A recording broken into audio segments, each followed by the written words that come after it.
स्वस्ति पन्थामनुचरेम सूर्याचन्द्रमसाविव पुनर्दताघ्नता जानता संगमे मही। ये बंधुओं हमारा प्रकरण चला हुआ है मैतम पंथाम अनुगा भीम एष।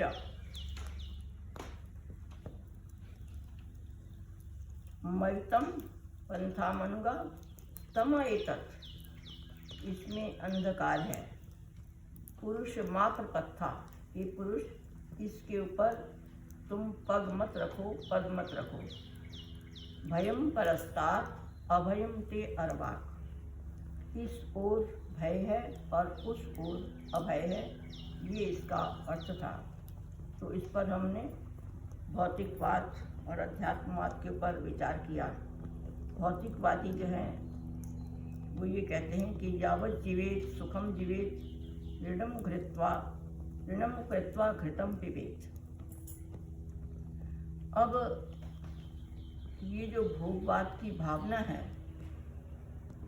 इसको वैराग्य से वश में किया जाता है। एक श्लोक के अंदर कुछ उदाहरण दिए हैं। वो उनके पास एक एक ही ऐसी प्रवृत्ति है, हमारे पास तो पांचों हैं, उसके पास एक एक है, और उस एक एक इच्छा से, आशा से, तृष्णा से, प्राप्त करने की इच्छा से वो मृत्यु के ग्रास बन जाते हैं। तो उसको देखो, कुरंग मातंग पतंग भृंग मीना हता पंचभिरेव पंच, एकः प्रमादी कथम नु हन्यते यह सेवते पंचभिरेव पंच। कहते कुरंग मातंग पतंग भृंग, कुरंग कहते हैं हिरण को, मातंग हाथी को कहते हैं, और कुरंग मातंग पतंग, पतंग कहते हैं पतंगे को जो घूमता रहता है ये दीपक के ऊपर, और भृंग कहते हैं भौरे को, और मीन का अर्थ है मछली। ये पांच है, गिन लो इसको, कुरंग मातंग पतंग भृंग मीना हता पंचभिरेव पंच। देखो ये कुरंग के पास देखना है कि क्या क्या लालसाएं, क्या क्या इच्छाएं हैं जो इनको डुबा के ले जाती हैं। पहला है कुरंग, हिरण। हिरण देखा हुआ है ना आपने भी देखा है। तो हिरण क्या करता है, उसको गीत बहुत पसंद है, आवाज़, जो मधुर आवाज़ हो वो उसे बहुत पसंद है। इसकी कमजोरी को जो शिकारी लोग हैं वो जान लेते हैं। शिकारियों का काम है शिकार करना, उनको फंसाना, तो वो उनको फंसाते हैं। कुरंग उसमें हिरण के पास क्या ले जाते हैं, खूब तान उनको सुनाते हैं, वाद्यों को ले जाते हैं, ढोल बाजे जादी ऐसे सुंदर सुंदर जो आवाज़ें निकालते हैं ना, ऐसे बाजों को बजा बजा करके वो सुंदर आवाज़ निकालते हैं। उस मधुर आवाज़ के पीछे वो दौड़े दौड़े चले आते हैं। जब वो दौड़े दौड़े आते हैं तो ये शिकारी लोग उनको पकड़ लेते हैं। ये तो कुरंग की कथा है। वो एक ही उसके अंदर लालसा है और उसी से वो मृत्यु का ग्रास बन जाता है। और अगला है मातंग। मातंग कहते हैं हाथी को। हाथी जो है उसको क्या पसंद है, हाथी को पसंद है स्पर्श। स्पर्श जो है त्वचा का विषय है। तो ये जब वो किसी उसको छूता है तो उससे बड़ा आनंद आता है, तो वो स्पर्श की लालसा रखता है। अब इस कमजोरी को जो ताड़ने वाले हैं, शिकारी हैं, वो पहचान जाते हैं कि ये तो स्पर्श का प्यासा है, इसको स्पर्श चाहिए। तो वो ऐसी योजना बनाते हैं उस हाथी को फंसाने के लिए। ये देखो हाथी जो हम देखते हैं, हम ले आते हैं, लोग उसको जो है चला करके ले आते हैं, बाज़ारों में भी देखते हैं। तो वो हाथी जो है ऐसे नहीं आते, हाथी तो बड़ा मदमस्त होता है, उसको वश में करना आसान काम नहीं है, लेकिन वो क्या करते हैं, उस हाथी के लिए एक गड्ढा खोद देते हैं, गड्ढा, कुआं सा। फिर उसके ऊपर छोटी छोटी पतली पतली जो है लकड़ियाँ रखते हैं, और उस लकड़ी के ऊपर वो क्या करते हैं कि जो घास फूस है इधर उधर से ले आते हैं, घास फूस की एक जो है हथीनी बना देते हैं। हथीनी, हस्ती से हथीनी बना हुआ है, हस्तिनी। उस हथीनी को बनाते हैं, जैसे आप लोग भी चित्र बना देते हो, बड़े सुंदर सुंदर चित्र बनाते हो, तो उन्होंने ही ऐसा ही करिश्मा किया उसको कि नीचे गड्ढा, ऊपर जो है पतली पतली लकड़ियाँ, उसके ऊपर हथीनी। अब वो हाथी आता है, हाथी को सामने ले आते हैं, तो हाथी उसको जो है देखता है, उसको देख करके उसकी इच्छा होती है हस्तिनी को देख करके मैं इसका स्पर्श करूं, इसके पास जाऊं, तो वो उसके पास जाता है उसके स्पर्श को लेने के लिए, उसको छूने के लिए। तो होता क्या है, जैसे ही वो उसके पास जाता है हथिनी के पास, तो क्या होता है, नीचे जो है ना पतली लकड़ियाँ हैं, तो वो हथिनी जो है, वो लकड़ियाँ जो है नीचे टूट जाती हैं, और हथिनी जो है वो हथिनी भी वो क्योंकि उसकी है, घास फूस की है, तो वो भी समाप्त हो जाती है, वो भी नीचे गिर जाती है। अब हाथी उसको लेने के लिए गया, वो भी बैठा हुआ है वहाँ पर, तो जैसे ही जाता है वहाँ पर, तो वो नीचे गड्ढे के अंदर गिर जाता है। अब गड्ढे के अंदर जो गिर जाता है, तो उसको जो है पकड़ लेते हैं आसानी से, ये शिकारियों का वो है। तो अब उसने क्या कहा पहले, कुरंग, मातंग और पतंग भृंग। पतंग, पतंग कहते हैं ये पतंगे, जब बरसात आती है ना, तो हम दीपक इत्यादि ये बिजली जलाते हैं, तो ये पतंगे जो है उड़ करके आ जाते हैं वहाँ पर सारे उनके सामने, क्योंकि उनको रोशनी पसंद है, उनको रूप पसंद है, वो रूप के प्यासे हैं, तो अग्नि के अंदर रूप होता है। अब वो आ करके उसको जैसे ही घूमते, पहले तो इधर उधर घूमते रहते हैं, और फिर जो चाहते हैं कि हम इसको देखें, इसको छुएं, इसका स्पर्श करें कि ये कैसे उसके पास जाए, तो जैसे ही पास आते हैं, बल्ब के पास आएंगे, दीपक के पास आएंगे, और उसमें जो है जो ट्यूब जल रही है वहाँ पर आएंगे, तो वो आते ही जैसे मंडराते हैं, समाप्त हो जाते हैं। इसलिए हम जब बरसातें होती हैं या रात्रि में दीपक इत्यादि जलते हैं, तो सुबह हम जब देखते हैं तो आसपास सारे पतंगे जो हैं वो मरे हुए होते हैं। तो एक चीज़ रूप ने, एक ही चीज़ थी उनके अंदर, रूप की लालसा थी, रूप की इच्छा थी, देखने की इच्छा थी, और वो जो है वहीं पर उसको ये उसको ले डूबती है, समाप्त कर देती है, उसको अपने जीवन से हाथ धोना पड़ता है। तो पतंग, भृंग। अब भृंग की कहानी सुनो। भृंग किसे कहते हैं, भौरा। तो भौरे की क्या स्थिति है, भौरे को पसंद है गंध, वो फूलों की गंध को जो है पसंद करता है। फूलों के ऊपर भौरा जो है मंडराता रहता है, घूमता रहता है, और वहाँ पर हर एक कभी कहीं पर बैठेगा, कभी कहीं पर बैठेगा, कभी कहीं पर बैठता है, तो सबके गंध को जो है वो सूंघता है और वो लेता है। एक बार ऐसा हुआ कि भृंग जो है वो वहाँ पर कमलिनी थी, एक कमलिनी जो है खिली हुई होती है, तालाब के अंदर होती है, तो उसके अंदर भी फूल होते हैं, तो वो वहाँ जा कर के प्रातः काल बैठ गया, और उस जो फूल है उसकी गंध को मस्ती से लेने लगा।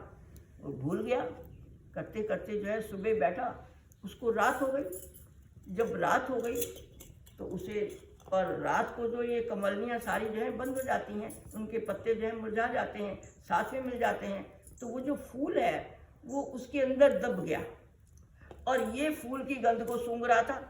तो भौरा जो है वहाँ पर बैठा हुआ है, और अब वो सोचता है कि मैं कैसे पार जाऊँ, क्योंकि मैं तो यहाँ पर बंद हो गया हूँ, यहाँ तो इन्होंने मुझे बंद कर दिया है, तो अब मैं जा नहीं सकता, रात्रि का टाइम है। तो वो बैठा बैठा वहाँ पर सोचता है, क्या सोचता है, कहता है रात्रिर्गमिष्यति भविष्यति सुप्रभातम, भास्वान उदेश्यति हसिष्यति पंकजश्री, इत्थम विचिन्तयति कोशगते द्विरेपे हा हंत हंत नलिनीम गजोज्जहार। कहते रात्रिर्गमिष्यति, अरे आखिर दिन आता है तो रात आती है, तो दिन भी चला जाता है और रात भी चली जाती है। अब ये रात जो है बीत जाएगी, इसी रात के अंदर जो है यहीं पर ही बैठे रहते हैं बंद होकर के। तो रात्रिर्गमिष्यति भविष्यति सुप्रभातम, और प्रातः काल होगा, सूर्य का उदय होगा, और फिर क्या होगा, हसिष्यति पंकजश्री, ये जो कमलों की शोभा है, हसिष्यति हंसेगी, हंसेगी का अर्थ है ये खिलेगी, ये खुल जाएगी। हसिष्यति पंकजश्री, कहते हैं इत्थम विचिंतयति कोश गति द्विरेफे, कोश के अंदर बंद हुआ वो जो द्विरेफ है, भौरे को भ्रमर भी कहते हैं, भृंग भी कहते हैं और द्विरेफ भी कहते हैं, तीनों के उससे पुकारते हैं। तो इत्थम विचिंतयति कोश गति द्विरेफे, इस प्रकार से उस कोश के अंदर कोश के अंदर वहाँ पर पड़े हुए बंद हुए ऐसा सोचते हुए वो सोच ही रहा था कि एक कहते हैं कि उसमें नलिनीम गजोज्जहार, इत्थम विचिंतयति कोश गते द्विरेफे, हा हंत हंत नलिनीम गजोज्जहार, हा हंत हंत। बड़े अफसोस की बात है, बड़े कष्ट की बात है कि वो तो सोच रहा है कि मैं जो है ये करूँगा, सुबह उठूँगा, वहाँ जाऊँगा और फूलों की गंध को लूँगा, तो ये सारा जो है मन में उसके विचार चल रहा है, आखिर कभी तो मैं यहाँ से जो है मुक्त हो जाऊँगा। इतने में बड़े कष्ट की बात है, बहुत दुख होता है कि हाँ हंत हंत नलिनीम गजोज्जहार, वो हाथी जो है वहाँ पर आया और उसको जो है उखाड़ करके ले गया, और वो भौरा भी जो है वहीं पर समाप्त हो गया। और भृंग के उसमें क्या है, भृंग की बात है मीन, भृंग मीना, मीना हता पंचभिरेव पंच, ये मीन कहते हैं मछली को। अब आप देखो कि मछली कैसे जाती है, मछली के अंदर भी एक दुर्गुण है। दुर्गुण क्या है, उसकी अपनी इच्छा है, तो ये कामना जो रहती है उसकी, कहते उस एक ही इच्छा के कारण से वो मारी जाती है। वो कैसे मरी जाती है, उसमें देखो कि जो मछली है वो स्वादिष्ट चीज़ों को बहुत पसंद करती है। जैसे कोई शुगर का रोगी हो और वो मीठी चीज़ों को पसंद करे, तो मीठी चीज़ें उसे ले डूबती हैं, वो बार बार जो है मीठी चीज़ों को खाता है, तो एक दिन इसका ऐसा आक्रमण होता है कि वो समाप्त हो जाता है। तो एक भी इच्छा जो है अगर वो इतनी अधिक ज़्यादा मर्यादाहीन हो जाती है तो वो उसके जीवन को ले जाती है। अब ये मछली को स्वादिष्ट वस्तु खाने की इच्छा है, तो वो क्या करते हैं शिकारी लोग, तुमने देखा होगा समुद्रों के पास जो है शिकारी बैठे हुए होते हैं। वो क्या करते हैं, मछलियों को पकड़ने के लिए, मछली जो है जल की रानी है, मछली उसके अंदर तैरती रहती है, तो उनको पकड़ना है, और वो क्या करते हैं उसमें एक कांटा जो है तैयार करते हैं। उस कांटे के अंदर उसको जो चीज़ पसंद है, मीठा पसंद है, रोटी पसंद है, जो भी उसकी खाने की चीज़ें हैं, मांस पसंद है, वो उसके ऊपर जो है लगा लेते हैं, उसको कांटे पर लगा के और पानी के अंदर उस कांटे को डाल देते हैं, और जाल भी लगा हुआ होता है। अब वो मछलियाँ जो है तैरती रहती हैं, और वो उसके पास आई, और मछली जैसे ही आती है और वो जो स्वादिष्ट चीज़, जैसे चूहा फंस जाता है, वह चूहे को भी हम पिंजरे के अंदर ऐसे ही फांसते हैं, तो ऐसे ही वो भी उसको लेता है और मछली जो है उसे खाने लगती है। जैसे ही खाने लगती है और उस कांटे तक पहुंच जाती है ना, जितना हिस्सा बाहर है वो तो खा लेती है आराम से, और इसके बाद जैसे ही कांटे तक पहुंचती है, उसको तो पूरा खाना है, तो कांटे तक जैसे ही पहुंचेगी वो कांटा हिल जाता है। जब कांटा हिलता है वो तो शिकारी ताक में रहता है, तो उस कांटे को वो देख करके वो सोचता है, वो बड़ा खुश होता है कि मछली जो है जाल में फंस गई है। अब वो जो है उसको जो उसने डाल रखा था वो बाहर निकालता है, मछलियों को बाहर निकाल करके बाहर जो है यूँ ही फेंक देता है, किनारे पर मछलियाँ जो है पड़ी रहती हैं। और वो मछलियाँ क्या होता है उसमें, क्योंकि मछली जल की रानी है और जीवन उसका पानी है, बाहर निकालो तो मर जाएगी और पानी में डालो तो जी जाएगी। उसको पानी में डालते हैं तो उसको जीवन आ जाता है, और जैसे ही बाहर निकालते हैं तो वो मर जाती है। तो उन्होंने क्या किया, वहाँ पर जो है डाल दिया, उसको डाल करके वो तड़प तड़प के मर जाती है, और ये लेकर के आ जाते हैं और इनका हित जो है जो चीज़ करना चाहते हैं उसको सिद्ध कर लेते हैं। तो हमने देखा कि ये 5 चीज़ें हैं इनके अंदर रूप, रस, गंध, स्पर्श, ये पांचों चीज़ें हैं और वो एक ही चीज़ एक के अंदर है। भृंग के अंदर कुछ और है, भौरे उसके अंदर कुछ और है, मीन के अंदर कुछ और है। इन एक एक विषय के कारण से वो फंसते हुए चले जाते हैं और मृत्यु के ग्रास बन जाते हैं। और देखो ये मनुष्य कैसा है, इसको तो भगवान ने पांचों रस दिए हुए हैं, पांचों इंद्रियां दी हुई हैं। कहते कि ये देखो नासिका दी है और ये रूप आंखें दी हैं, ये कान दिए हैं और ये जो है मुख दिया है, जिह्वा दी है और ये मन दिया हुआ है। तो ये सारी चीज़ें जो है हमको रूप, रस, गंध, स्पर्श ये सब दिया हुआ है। लेकिन इससे जो है जब पांचों चीज़ें हैं तो ये पांचों चीज़ों से जो है कथम न मन्यते, कहते ये व्यक्ति क्यों नहीं मारा जाता। अरे वो एक एक चीज़ से मारे गए, एक एक चीज़ से उनका विनाश हो गया।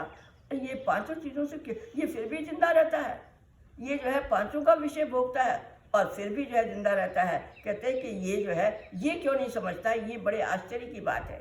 अरे वो एक एक से मारे गए, इन पांचों से तो इसको भी समाप्त हो जाना चाहिए, लेकिन नहीं।